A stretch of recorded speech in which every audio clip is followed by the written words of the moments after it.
And to do that, what German government did was, one, open up courses and programs at universities in English. Yeah. So around 10 years ago, everybody thought, oh, Germany is only for engineering and Germany is only for people who can speak in German or are ready to learn German. Yes. So that has changed now.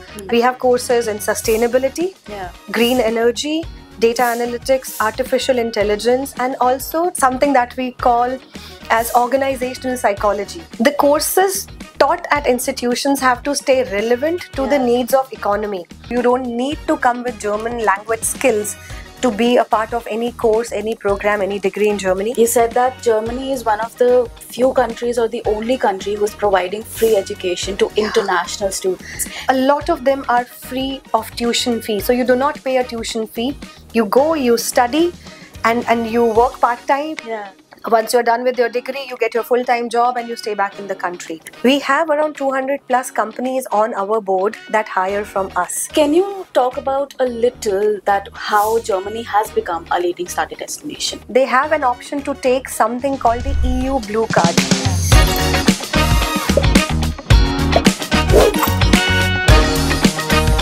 Welcome to another episode of Metaplies ABC podcast series Abroad and Beyond Campus. I'm your host Maima and we're going to talk about studying in Germany and something that every student wants to know, why this is the right time to study in Germany. So here's what's coming up.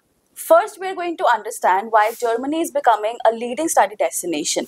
Then we'll find out what life looks after your graduation and what kind of network opportunities, job opportunities you have after you study in Germany. We'll also talk about Steinbeis University, which is a top-ranking university in Germany, which offers courses like in AI, sustainable energy, and many more courses. And then finally, we are going to talk about EU Blue Card, that is a gateway to 26 countries in EU, and it is the best card that you can have. So to help us unpack all of these things, we have Ms. Gitanjali Rana, who is the head of the Indian subcontinent for Steinbeis University. Hi Gitanjali, thank you so much for coming on the show. Hi, thank you for inviting me here, and I'm excited to talk about all the opportunities that students have and all that they're going to learn from this interaction. Definitely. I think one of my first questions would be, Germany is a leading study destination now, but for a couple of years back, we all knew Germany about this great country which is for AI and innovation and automation. So can you talk about a little that how Germany has become a leading study destination? Okay, so over the last 10 years, last decade, the entire ecosystem in Germany has changed. German government has realized that they do need international students to become a part of their economy and ecosystem. Being an aging economy where more people retire every year, we do not have enough people taking their jobs. So we do need young people, we need intelligent people with the right skills to come to Germany, be in Germany, work with us, work for us, and help this country grow and survive, and also be at a point wherein we are able to compete with other countries around the world, right? And to do that, what German government did was, one, open up courses and programs at universities in English. So around 10 years ago, everybody thought, oh, Germany is only for engineering and Germany is only for people who can speak in German or are ready to learn German. So that has changed now. A lot of institutions have come in with programs and courses in English. We have courses in sustainability, green energy, data analytics, artificial intelligence, and also something that we call as organizational psychology. When we talk about organizational psychology, it talks about how to make organizations more people-friendly, how to make organizations more involved, and how to evolve to understand human well-being.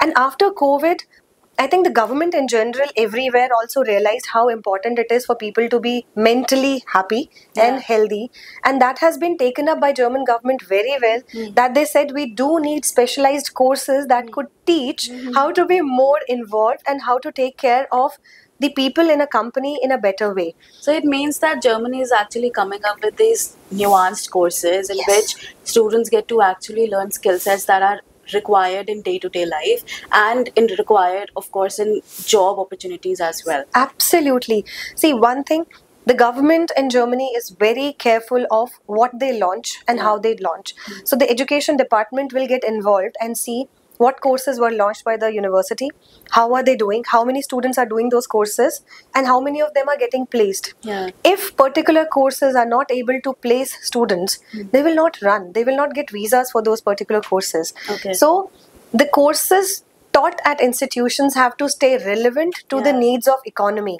Yeah. Government is not interested in running courses that would create unemployment. Yeah. You need to have relevant courses, Yeah. or else it will kill the entire process of free education, right? I think that is a very important point you mentioned of unemployment, because we see there are so many students who are investing a lot of money in their higher education when they study abroad, but then unfortunately there are not a lot of job opportunities available in these countries. Yep. So when it comes to Germany, and you're saying that it's the hub spot for opportunities, if you can run us through that, these are the courses and then these are the kind of job opportunities you will get.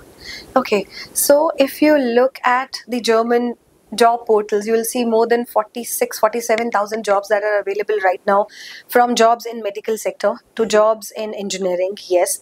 But the biggest growing sectors are data analytics, artificial intelligence, sustainable green energy.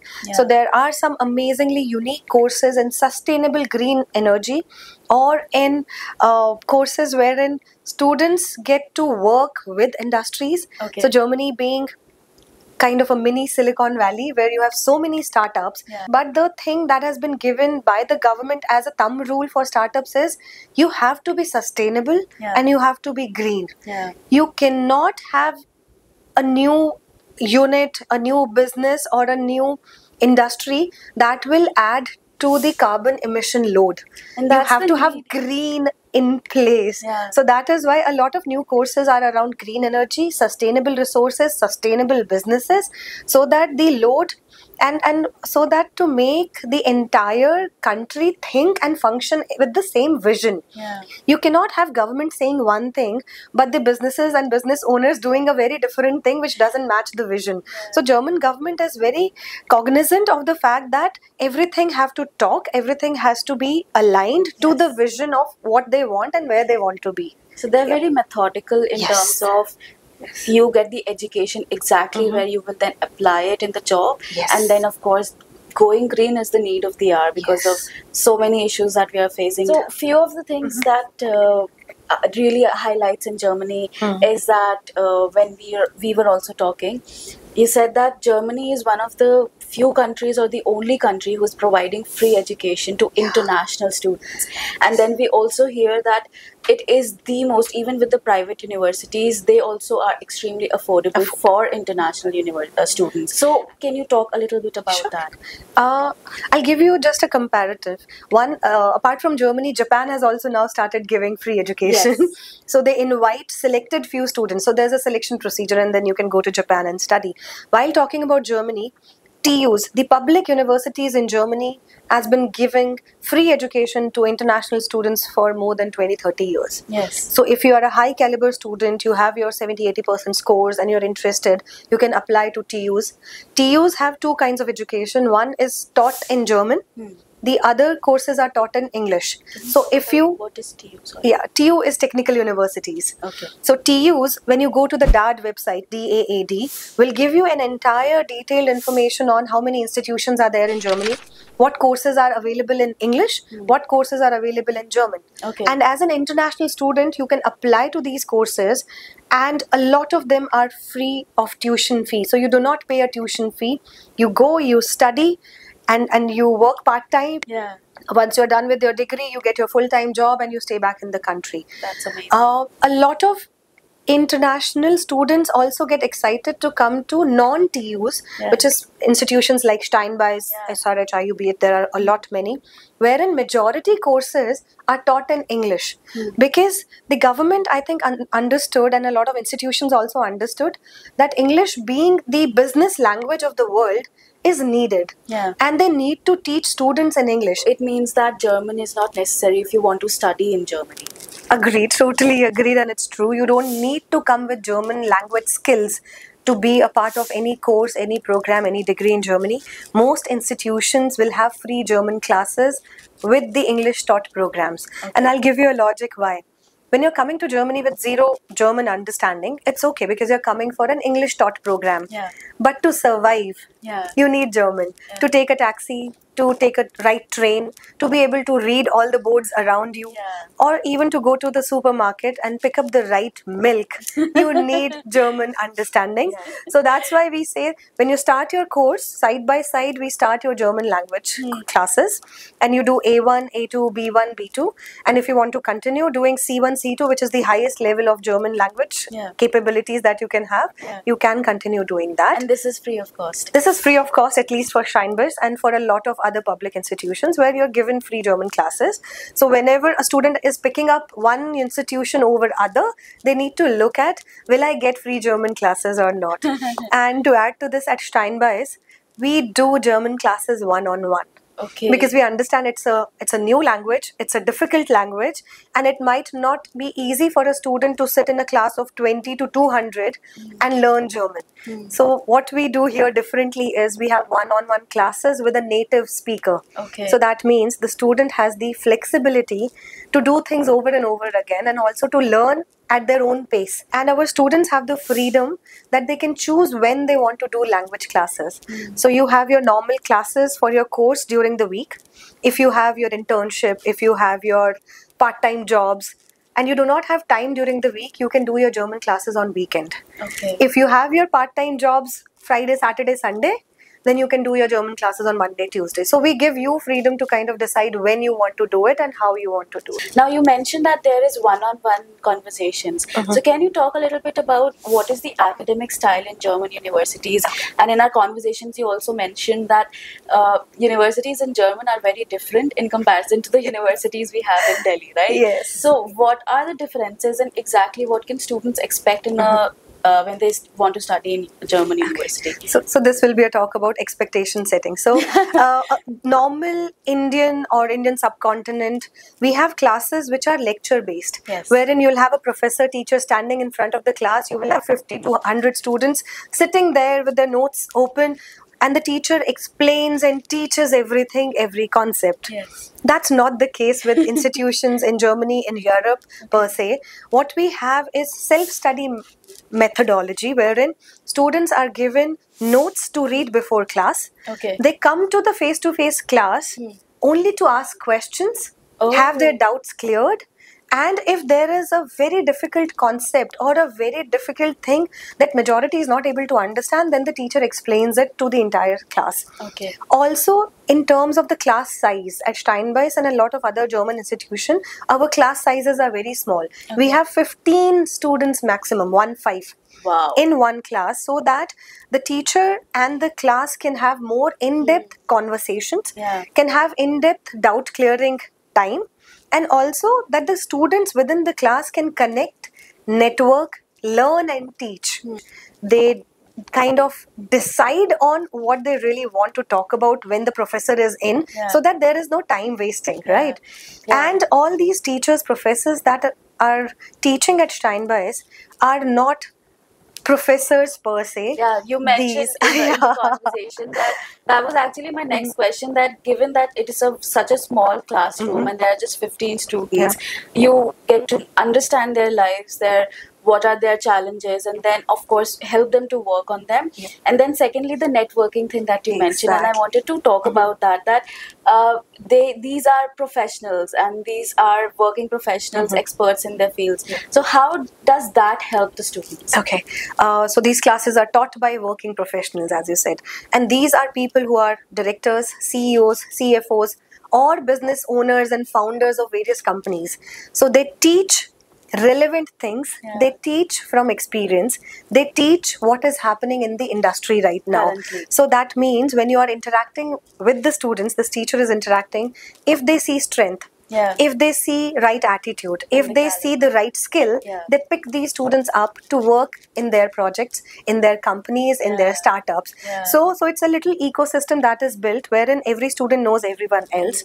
A lot of students also come with work experience, so they also build on their work experience and knowledge within the class, and when they showcase their skills during these doubt clearing sessions or these interactive sessions in the classroom, the person teaching who's running a company sees that talent and they pick them up. And sometimes it also happens that they see talent and they make a connection in their head that, oh, this person would be a right fit for that company that my friend runs, or that company which has just come up with this new project. So all of that happens within that small classroom ecosystem, and our students benefit from it because their internships are done, their part-time jobs are done, their final placement is also done within the classroom setting. Also, every degree is broken down into courses, and each course is broken down into modules. Each module is taught by a different person, a person who has a grip on that topic, a grip on that subject, or comes from that industry. So when you are taught by 20-25 different people in the course of 1 year, you have known 25 industry experts. You are kind of introduced to various industries by these really great professionals, and you are done. Your internship, your part-time, your full-time, everything is sorted. All you have to do is be involved, talk, share, and let your skills out in that classroom setting. So when you have these 2 classes or 3 classes in the week, make sure you read your material, make sure you're prepared, make sure you have a list of questions so that everybody is engaged and you are engaged and everything is cleared. Once you do that, you're set. These industry leaders are, I'm supposing, people that even 5 minutes of them is very costly. Yes. It's like you're being taught for half an hour by the guy who founded Zomato, or you're being taught by Mark Zuckerberg, right? Their 20 minutes, they can give you so much that is more than enough for a semester worth of learning, right? So things like this help our students build their own capacity, caliber, and also their networking. See, in the business world, networking helps. If you are networked to the right people, they remember you, they know your skills, they'll pick you up. So it is sort of a gateway to 1,000 opportunities. So if you actually enter into a German university, Steinbeis University, then you are entering into a room of opportunities where there are people from the top fields, and they are experts in their fields with $1 million companies at their fingertips, and then you are getting an entry into one of the top firms. Also, Berlin, Munich are startup capitals. They're called Silicon Valleys, right? So you have enough opportunities to go out and explore. Also, within a lot of university settings, like at Steinbeis, we have 2 floors where classroom teaching learning happens. But on the first floor and the ground floor, we have companies with their offices, with their HRs, with their startup teams sitting and kind of putting together their ideas for the next new thing. So our students have the option to walk in, see what they are doing, what they are making, what they are creating, so that they can put in their ideas, they can learn, they can at least observe and understand what's happening next or what is being built up. Also, around the campus in south of Germany, south of Berlin, a lot of startups are around that area. A lot of banks are around that area. So students have the option, they just have to venture out. So in Germany, it's more about how much you venture out. Classroom teaching is just 2-3 hours, 2-3 days a week. Apart from that, what you do outside is what builds you up. Being an international student, when you go there and you're supposed to move out. So as Indians, we are, I'll say, used to being spoon-fed a little, not a lot. But we are guided by our parents, we are guided by our professors, mentors, where to go, what to study and everything. So when you go to international or German universities and we have to step out of our comfort zone and actually talk to other people. So what is the support system that the university provides? So we do have a student support team. What it does is, the day you enter the college, day 1, we sit with you, we look at your profile, and we help students to redefine and redo their CVs as per German standards. So we do that.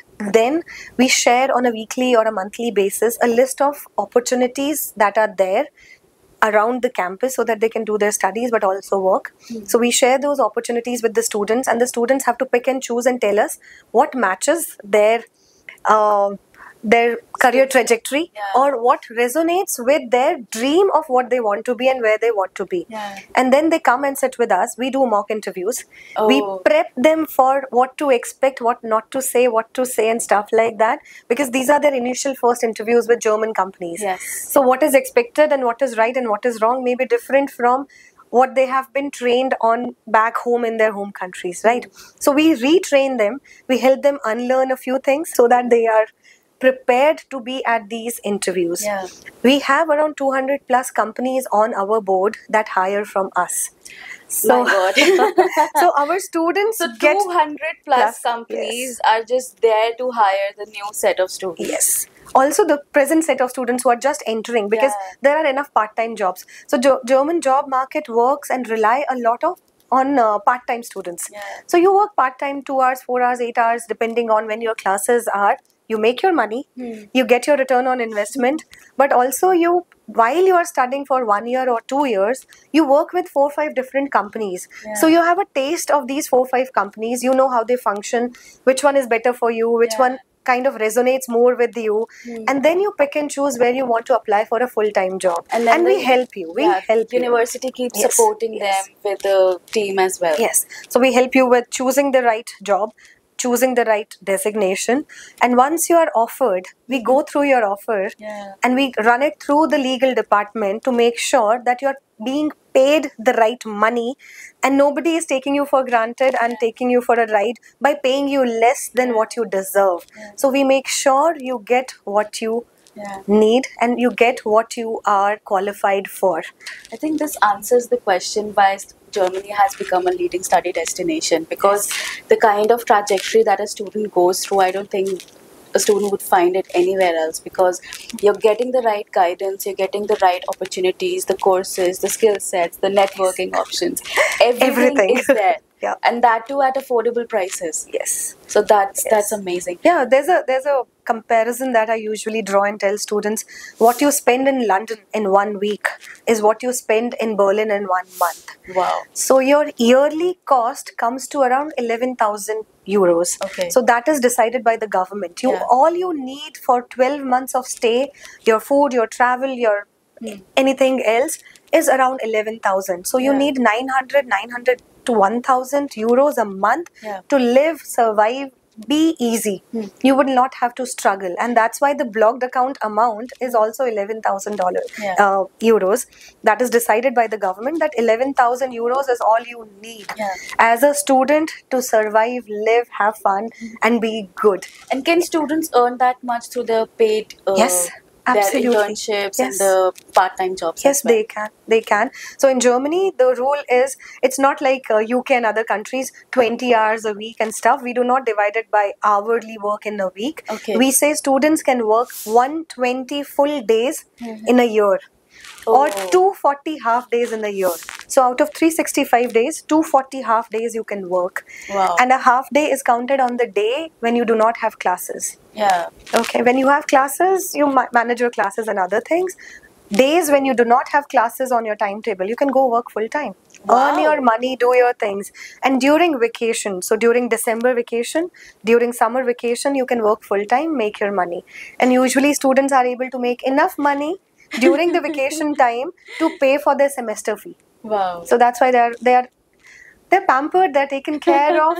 If they venture out, all they need to do is take that step and go out, ask help from the student support team, go out, look for jobs, be a little more adventurous, just go out. So last time when we were talking, you also talked about EU Blue Card and that it is an entry point to 26 countries. So can you talk a little bit about that? Sure. So students who join German institutions, one, they get the option of part-time work permits. With that, once a student finishes their degree, be it bachelor's, be it master's, they have an option to take something called the EU Blue Card. So like they can stay back in Germany for 18 months, job search. Similarly, if they don't want to search for a job in Germany, they can take the EU Blue Card, which allows them to search a job anywhere in the 26 EU countries. They can simply just go, show the card, enter the country, go around, apply to various companies, go directly in person to various companies, explore and see. And once they get a job, they turn their blue card into a job visa and stay in that country. Later on, they need to fulfill the conditions of, if they want a PR, of that particular country. But being in Germany helps them get this EU Blue Card, wherein opportunities open not only just in Germany, but entire EU. It's their play field. They can go try their hands at various jobs, companies. If they're dream company is in Italy, is in France, is somewhere else, they can go and just apply and get that job. And is this guaranteed once you have completed your education? This is guaranteed. Yes, everybody has the right for an EU blue card if they've finished their degree in Germany. So they can take it. Yeah. I think with this we can go to our trivia segment. I'll be asking few of the rapid fire questions. Sure. Go ahead. Which German city is named as the Silicon Valley? Munich. Yes. True or false? Germany has the second largest number of castles than any other country in the world. I think that's false. Germany has the highest number of castles in the world. Yes, that's correct. And how many varieties of bread does Germany have? I think 300 plus. Yes. It might turn into 1,000 plus given the new kids trying new flavors. But Okay, so my last question is, what's the average price of a student meal in a German Mensa? Oh, in a German cafeteria, usually you pay from 3 to 5 euros. Yes. Yes, and at a lot of places you can have it subsidized if you show your student card. Okay. So at a lot of restaurants you have student discounts. So you just student ID, you show it and you get a discount on meals. Oh my God, Yes. that's great. I think with this, we've come to the close of the podcast. Thank you so much for having me here. I loved this interaction. I loved all the things that we talked about and shared, and I hope we'll be able to help a few students get their life aspirations sorted. Thank you so much for being on the show. I think the kind of discussions we had, kind of job opportunities students are going to get from Germany is the goal, and that is what students should definitely get.